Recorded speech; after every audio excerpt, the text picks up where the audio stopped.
Kristo. Loobin mo lang sa buong araw ay makasama sa kanyang kalwalhating muling pagkamulo.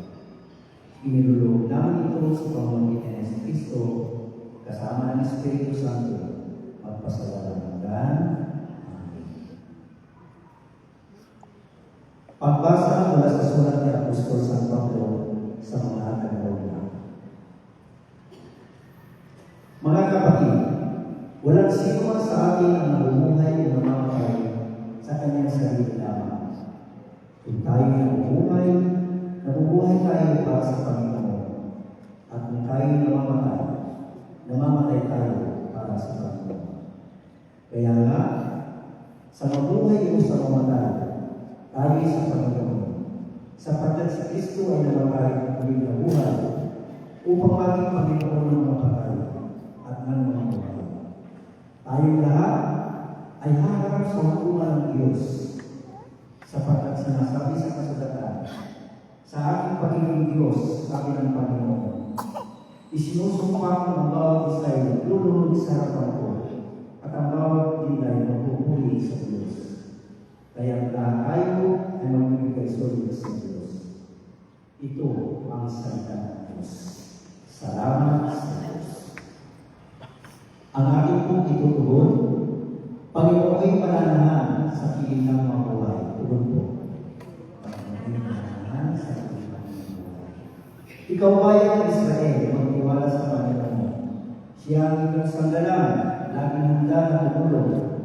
Sa Panginoon ay magtiwala ay may takot sa Kanya, pagkat siya ang tutulong at sa inyo ay mag-aaya. Tugon po. Panginoon ay pananahan sa piling ng mga buhay. Ang Diyos ay magpapala, hindi tayo lilimutin. Pagpapala'y nakatamo itong bayan ng Israel. Sa lahat ng may natakot, Diyos din ang nagpapala. Kung ang pala'y pagtay-pagtay, maliit man o dagdag. Tugon. Panginoon sa piling ng mga buhay. Ako'y kanyang iligtas sa kupunang kamatayan. Tinubos sa pagkasalo at luha ko'y pinahiran. Sa harap ng Panginoon, doon ako mananahan. Doon ako mananahan sa daigdig ng buhay. Tugon po. Panginoon mananahan sa piling ng mga buhay. Laging buhay ang pag-asa, patuloy ang pananalig. Pagamat ang aking sabi at yung ganap na nalupit. Pagamat ako'y takot na sasabi kong minsan, wala kahit isang tao na dapat pagtiwala. Tugon po. Panginoon mananahan sa piling ng mga buhay. Masakit ang kalooban ng mahabaging Ama kung may papanaw. Kahit ito'y isa, lagi siya maglalagdan. Panginoon, naririto, ako inyong paglingkod. Yaman ako'y iligtas, nalina ang Diyos. Tugon po. Panginoon mananahan sa piling ng mga buhay. Alleluia, Alleluia. Niloob ng mga banal na mabuhay kay Dalman, ang nananalig na tunay. Alleluia, Alleluia. Ang mabuting balita ng Panginoon ayon kay San Juan. Papuri sa iyo, Panginoon. Noong panahon iyon, sinabi ni Jesus sa mga tao, lalapit sa akin ang lahat ng ibigay sa akin ng Ama, at hindi ko itataboy ang sino mang lumapit sa akin. Sapagkat ako'y bumaba mula sa langit, hindi ko pagkawin ang kalooban ko, kundi ang kalooban ng nagsuko sa akin. At ito ang kanyang kalooban.